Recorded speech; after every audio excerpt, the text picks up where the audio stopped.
Bien-aimés dans le Seigneur, que la paix de Dieu soit avec toi. Le message que nous allons aborder aujourd'hui, deuxième message dans le cadre du grand thème de la semence, concerne la semence de la procréation humaine.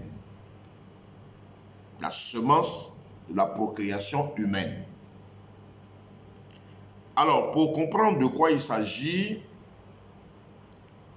il faut aller dans Genèse, en son chapitre 1, verset 27 et verset 28.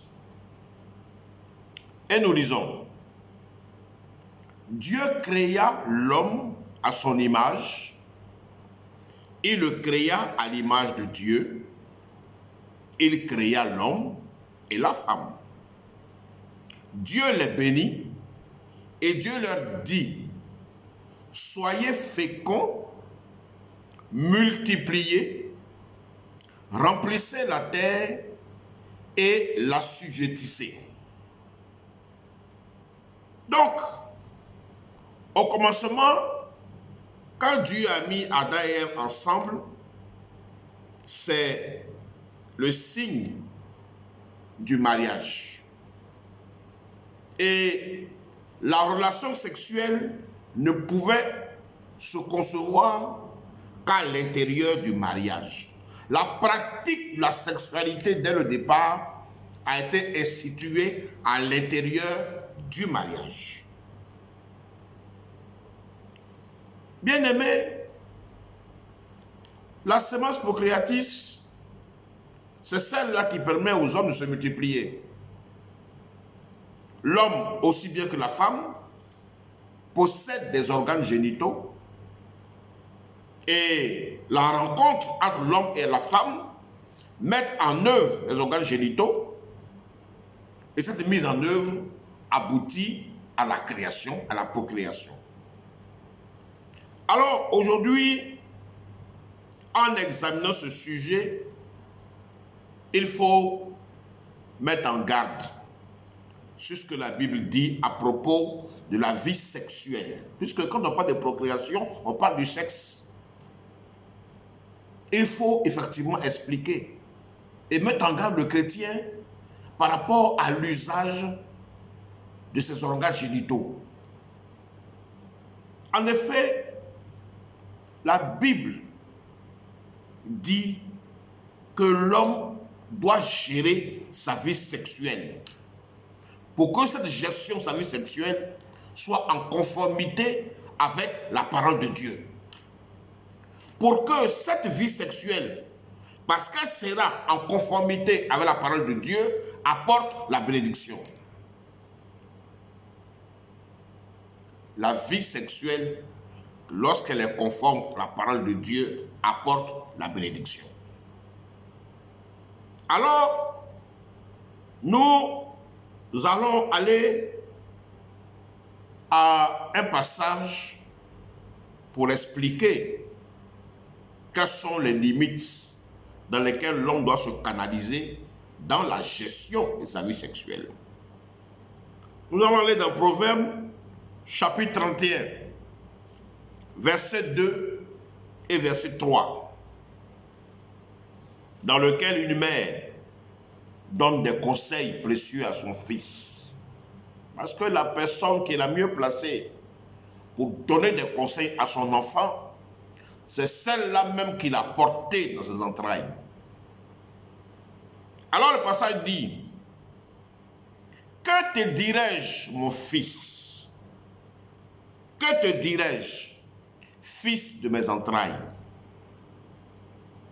Que te dirai-je, mon fils? Objet de mes vœux.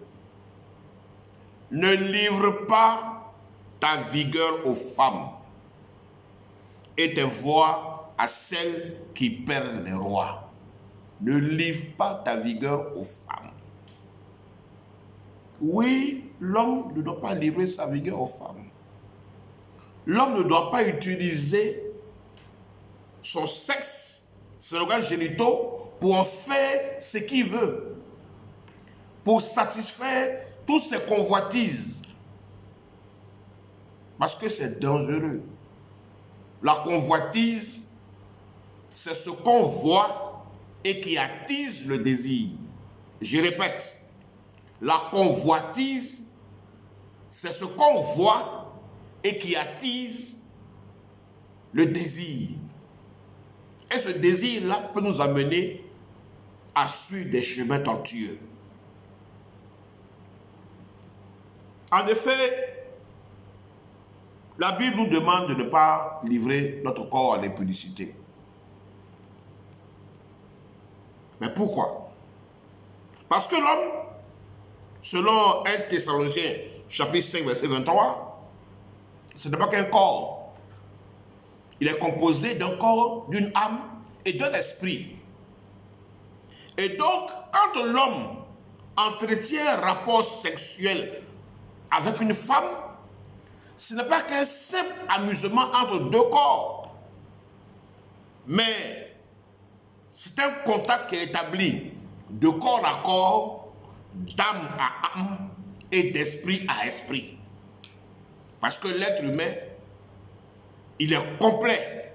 Et quand il va dans un rapport sexuel, il va avec toutes les composantes de son être. Son corps, son âme et son esprit. Alors, la parole de Dieu nous éclaire. Dans 1 Corinthiens, chapitre 6, versets 5 à 18. Que nous dit ce passage? Ne savez-vous pas que vos corps sont des membres de Christ? Prendrais-je les membres de Christ pour en faire les membres d'une prostituée? Loin de là. Ne savez-vous pas que celui qui s'attache à la prostituée est un seul corps avec elle? Car il est dit, les deux deviendront une seule chair. Mais celui qui s'attache au Seigneur est avec lui un seul esprit. Fuyez l'impudicité.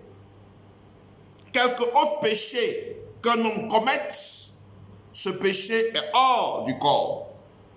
Mais celui qui se livre à l'impudicité pêche contre son propre corps. Oui, tu te promènes. Comme tu es jeune, tu te promènes. Et tu oublies que tu es chrétien. Tu vas te promener avec tes amis dans des lieux bizarres. Tu rencontres une femme. Tu ne la connais pas. Tu la vois, elle est belle. C'est l'apparence, c'est la convoitise. C'est ce qu'on voit qui attise le désir. Mais tu ne connais pas la couleur de son âme.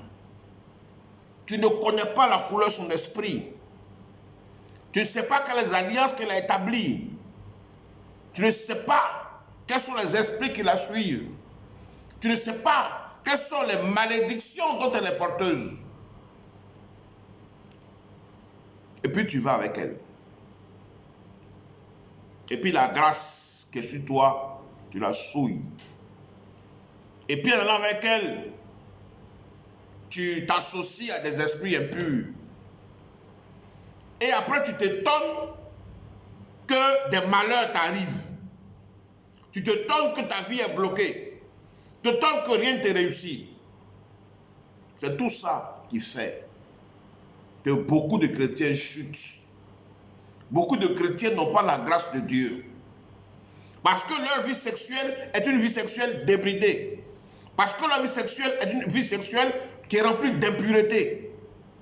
Et parce qu'ils souillent leur corps. Et en souillant leur corps, ils souillent leur âme, ils souillent leur esprit.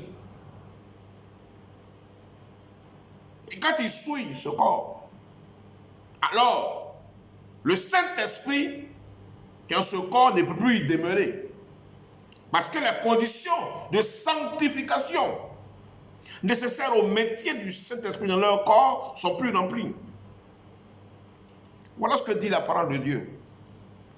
Le chrétien qui ne maîtrise pas son sexe est un chrétien qui donne dos à la bénédiction de Dieu. Et aujourd'hui, le monde est gâté. La Bible nous met en garde contre beaucoup de choses. L'une des choses, c'est l'adultère. Le Seigneur a dit dans Exode chapitre 20, verset 14, « Tu ne commettras pas l'adultère. » Tu n'iras pas avec une femme qui appartient à quelqu'un. Tu n'iras pas avec un mari qui appartient à quelqu'un. C'est une faute grave, un péché grave devant Dieu. La Bible dit aussi, évite de te livrer à la débauche. Tu prends, tu laisses, tu prends, tu laisses, tu prends, tu laisses. C'est écrit dans Proverbe, chapitre 31, verset 1 à 3. La Bible dit aussi, ô abomination, l'homme ne doit pas se livrer. La femme ne doit pas se livrer à la prostitution. C'est écrit dans Lévitique 19, verset 29, la prostitution. Aujourd'hui, nous avons des sœurs qui se livrent à la prostitution. Les prostituées ne sont pas seulement les filles qu'on trouve dans les maisons, dans les rues, à la rue Princesse. Mais si tu es une sœur, tu couches avec Pierre, il donne 1000 francs. Tu couches avec Jacques, il donne 10 000 francs. Tu couches avec André, il donne 5 000 francs. Tu es une prostituée?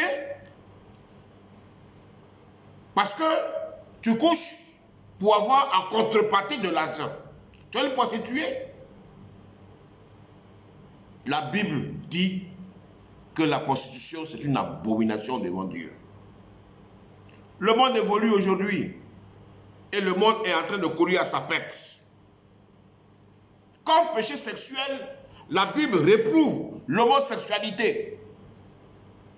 Vous verrez ça dans Lévitique 18, verset 26. Aujourd'hui, je ne sais pas ce qui se passe.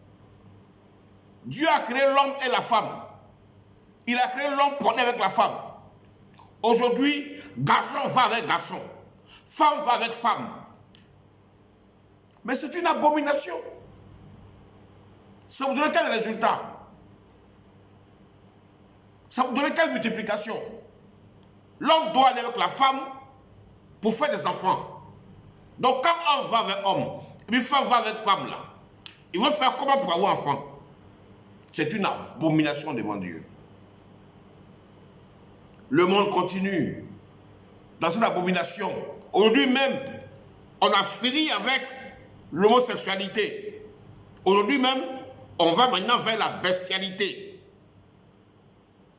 La bestialité, c'est dans Lévitique 18, verset 23. Elle consiste pour un homme ou une femme de coucher avec un animal. De coucher, vous avez bien entendu, avec un animal. Aujourd'hui, les gens font ça. Aujourd'hui, c'est venu d'ailleurs. Et aujourd'hui, nos jeunes filles, nos jeunes garçons, pour de l'argent, vont trouver des gens qui réalisent des films pornographiques spécialisés, dans lesquels on met en jeu des frères ou des sœurs qui couchent avec des animaux. On les filme et ça vous rapporte de l'argent. C'est une malédiction. C'est une abomination. Alors frère, Dieu a béni le mariage. Dieu a béni la relation sexuelle qui se passe à l'intérieur du mariage. En dehors du mariage, toute relation est une impureté. Toute relation est une malédiction. Toute relation engendre des malédictions. La seule relation que Dieu a permise, c'est entre un homme et une femme qui sont mariés. Point barre. Alors, bien aimés, beaucoup de gens perdent leur bénédiction à cause de sexe. Apprenons à garder notre sexe. Apprenons à maîtriser notre sexe. Apprenons à surveiller notre sexe. Et gardons-nous de tout ce qui peut nous couper de la bénédiction de Dieu. Voici le message de ce jour. Frère, sœur, que Dieu te bénisse. Que Dieu t'apprenne à garder dans la pureté de ta sexualité, afin qu'aucune des bénédictions que Dieu a prévues pour toi ne puisse t'échapper, que tu puisses les avoir et que tu puisses prospérer sur la terre et devenir le ciel, au nom de Jésus-Christ. Amen.